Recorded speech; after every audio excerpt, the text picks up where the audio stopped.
How do we do this? How do we do this? Ladies and gentlemen, welcome back to the channel. I know it's been a while since my last video, about 3 to 4 weeks, but I have been meaning to make a return. I've just been busy with, schoolwork stuff. So yeah, man, I just been caught up, and I've also been working on things on the sideline, that hopefully translate to something that helps out the channel and stuff, with certain upcoming games. But nevertheless, I finally got the time to make a video, and here we are. Real Madrid beat Villarreal 3-1 in match day 8 of La Liga. But before we get into any of it, ladies and gentlemen, be sure to like and subscribe to the channel. The last video I made, I'm pretty sure we were at like 15 or 16 subscribers. We are now sitting at 21 subscribers, ladies and gentlemen. Big up each and every one of you, bro. Big up each and every one of you. I appreciate each and every one of you for the support that y'all been showing me. And yeah, comment down your thoughts in the comment section below, and let's get right into it. So, ladies and gentlemen, Real Madrid beat Villarreal 3-1. Now, before we got into this game, I had a rough prediction in my mind of the score to be 3-1. Just that I had Mbappe scoring 2 goals and Vinny scoring 1 goal.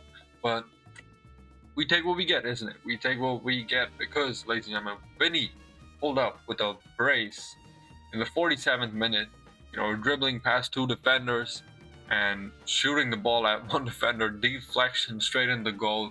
Boom, that's 1-0 in the 47th minute. But the first half, bro, I cannot be bothered, bro. The first half was so boring. Man, I did not even watch the match, to be honest. Like, it was genuinely horrendous. But of course, going into the second half, Madrid did pick up the pace a bit. They kind of got their shit together, and I guess 47 minutes, 2 minutes into the second half, when he gets his first goal, and then in the 68th minute we get a penalty. And I thought, maybe my prediction is on the way to coming true, because a penalty meaning Mbappe would take it. But when I saw Vinny, bro, I was scared to see him taking a penalty, because low-key, bro, like, I remember the Atletico game last season where he skied the ball. He passed the ball to Pele, bro. I don't know, bro, but I was like, bro, if this guy fumbles this penalty, and then he scores. And it was such a shit penalty. I'm sorry, like, Vinny, bro, pack it up, bro. Put it in the bag, man. Just let Mbappe score the pens, because you just don't have it. Like, bro, he shoots the ball exactly where the goalkeeper is diving, and he's just lucky. He's just lucky that it goes from underneath the goalkeeper, and that's a brace for Vinny in the 69th minute. Then we had Day in the 73rd minute pulling up with a goal of his own. Our defense was kind of half asleep because the brother was just wide open. He takes a touch and just bang straight into the goal, no questions asked. And then of course Mbappe, not having the best game of his career, to be honest. Like, he was pretty dead, losing the ball, not getting dribbles through. But of course he pulled up, a little bit of a dribble pass to Brahim Diaz, who I thought would score, but Brahim Diaz with the unselfish pass back to Mbappe for a tap in. And yeah, that's basically game, as expected. But something I did notice, we had Eduardo Camavinga and Jude Bellingham back in the game, bro. It is so nice to see these guys, bro. Even Arda Güler wasn't having a good game, to be honest. But bro, it is so nice to see these guys, back in action. Bellingham almost had like 2 or 3 chances of scoring, and pretty close. But to be honest, bro, I need a Bellingham goal. I need a Bellingham goal, bro. I need to see him do the celebration that he hit on Man City, bro. Like, I miss his celebration of, just Christ the King. I mean, it's not really Christ the King, but yeah, Christ is King. But it's great to have these 2 guys back, considering, they're coming off of injury.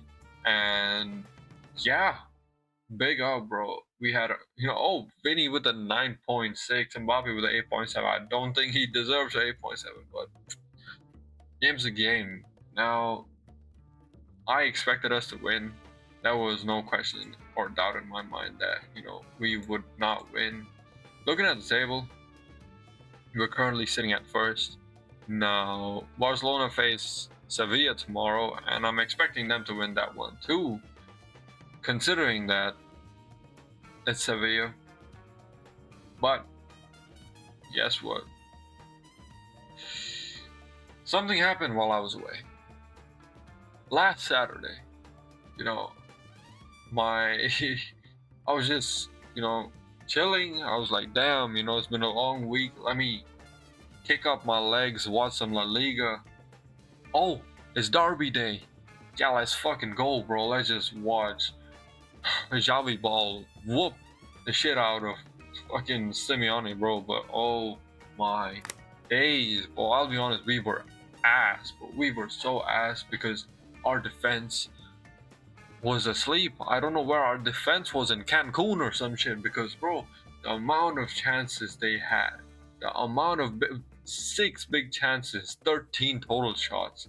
El Norman with his first goal, pretty sure it was a header, if I'm not wrong. I don't remember, to be honest, but whatever.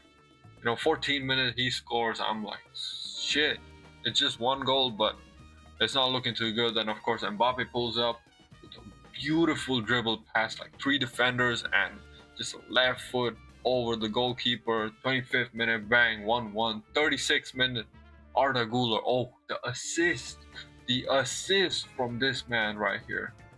Where is he? The assist from Vinny, even though he's at 6.7. The assist, dribbles past a defender, lands the ball right in front of Güler. Güler with the first touch straight in the goal. Oh my god, what a goal. I was like, you know what, we're set. First half, basically, we're set. First half basically over. 36 minutes, no biggie. And then comes Sorloth. In the 43rd minute. And then comes Sorloth. In the 3rd minute of extra time with a header to equalize 2-2 going into halftime. But you know what? I was like, fair, bro. Fair is like, I can't ask for too much, They were in some different form, this time around. And I'd rather go in with a draw than be down 1 or down 2. So I was like, all right, 2-2, you know what? We're definitely scoring in the second half. We're definitely going to get a goal or two. So it's GG's, bro. It's calm. 51st minute. 51st minute comes around. Mr. Arda Güler, and this is where we gotta talk. I think we can all agree that Arda is young, and he's really young, but he's unreal talent for his age. Like Arda Güler, the things he's doing right now, he's unreal, bro. At the moment, I believe he is like the best midfielder in Madrid right now, and the things he's doing is unreal. But in that moment, during the 49th to 50th minute, you saw that, slip up of lack of experience. He had a fair clear on the ball. His foot was definitely where it should not be, but it was a fair clear. Like, he connected with the ball, and it looked more like the Atletico player, headed his foot. But that also does count as a foul because your foot is not supposed to be that high. If you want to clear, use your head. Use your head, bro. And, we gave them a pen. Mr. Julian Alvarez, bro, he pulled up 51st minute pen. I was like, okay, right, well, this kind of sucks, but, well, what can I say? And then, in the 62nd minute, foul right outside the box. And with the way that we were lined up, the way that our wall was stood, the way that Courtois was stood, the way that Julian Alvarez was stood, ready to take the free kick. Guess who it reminded me of? It reminded me of bloody Declan Rice during the game against Arsenal in the quarterfinal of the Champions League last season. And I was saying the exact same thing. Ain't no way he scores. Ain't no way. It's a free kick. He'll probably just hit the wall, deflect, and go out of bounds, or he'll just sky it, or he'll hit it into Courtois. Courtois will just save it, and we on the counter attack. But no, Julian Alvarez, this Argentinian chap, pulls up with the most curvy, bendy, powerful free kick I've seen in a while. And Courtois is 7 foot tall, bro. He's 7 feet. 7 feet. Most NBA players aren't even 7 feet tall. 7 feet. The brother even makes contact with the ball. His hand gets to the ball. But the thing is, he has so much force into the ball that it just was like, yeah, no, fuck your hand. I'm going in the goal regardless, bro. I'm going in the goal. And yeah, 63rd minute, 4-2. 4-2. And, well, as you know, it's a tradition, being a Madridista, that even though we were 4-2 down in the 65th minute, I was like, you know what? It's alright. We'll come back. And then goes the 70th minute. Then goes the 75th minute. Then goes the 80th minute. Then goes the 85th minute. I'm like, damn, are we really pushing it to the end? Then goes the 90th minute. I'm like, yeah, GG's, bro. Pack it up, put the fries in the bag, send us back to McDonald's, give us a job, because clearly these guys aren't getting paid enough, even though they get paid millions. You get a free BMW, you get paid millions a month, you get so much free shit, and you're losing to your rivals, bro, your city rivals. Like, damn. And then there's a certain somebody we need to talk about. Mr. Federico Valverde. Now this brother, this guy, come here. This guy, I love this guy, bro. Genuinely. Last season and the season before, I fell in love with this brother. Because you know what? If not for him, we would not have seen the light of the Champions League. We would not have seen any of Champions League. If not for him, we wouldn't have even come second. We would have come third, fourth, fifth, maybe even last in the La Liga. If not for him, we wouldn't have made it anywhere in Copa del Rey, in the Super Cup, or in any place, any tournament that we played last season. And you know what? Carlo Ancelotti burned this brother to the ground, because the Valverde that I see right now, the Fede that I see right now, is not the Fede I know and love, bro. This guy is burnt out like on an unreal level. To be honest, he needs to be rested, bro. Give him the bench. Let him just ride the bench for a bit. Let him, have much calmer trainings. Give him time. Give this guy time. And here it says, player fact, he made an error that led to a goal for Atletico Madrid. They're talking about this guy, Griezmann, a guy who hasn't scored in 20 plus La Liga games.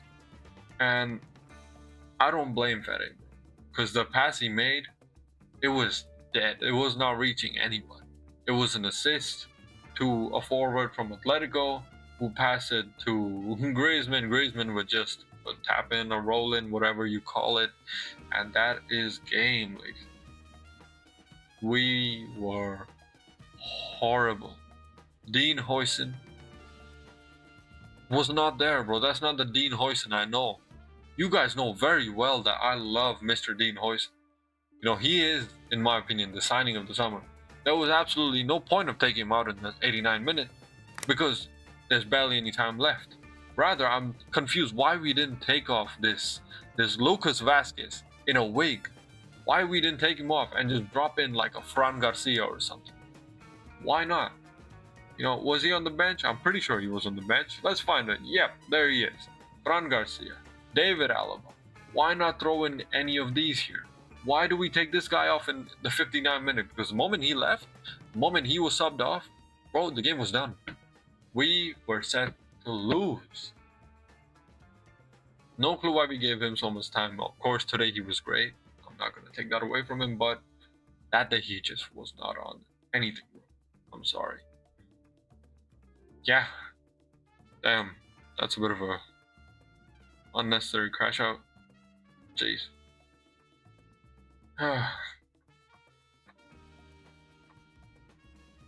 Yeah, I got no words, bro. Because tomorrow we're gonna go back to being second in the league, and it doesn't feel good because we were on a roll. We were on an unreal roll, bro. We were 6-0 in terms of the league games, and then we had to go and lose to Atletico. Damn, damn. But ladies and gentlemen, that was all for today's video. Be sure to like and subscribe to the channel. Let me know what you think. Comment down your thoughts below in the comments section. And yeah, more content and coming. I'm going to try my best to be more consistent with the content and stuff like that. So yeah, stay tuned. Subscribe to the channel. Road to 50 subscribers. Here we go.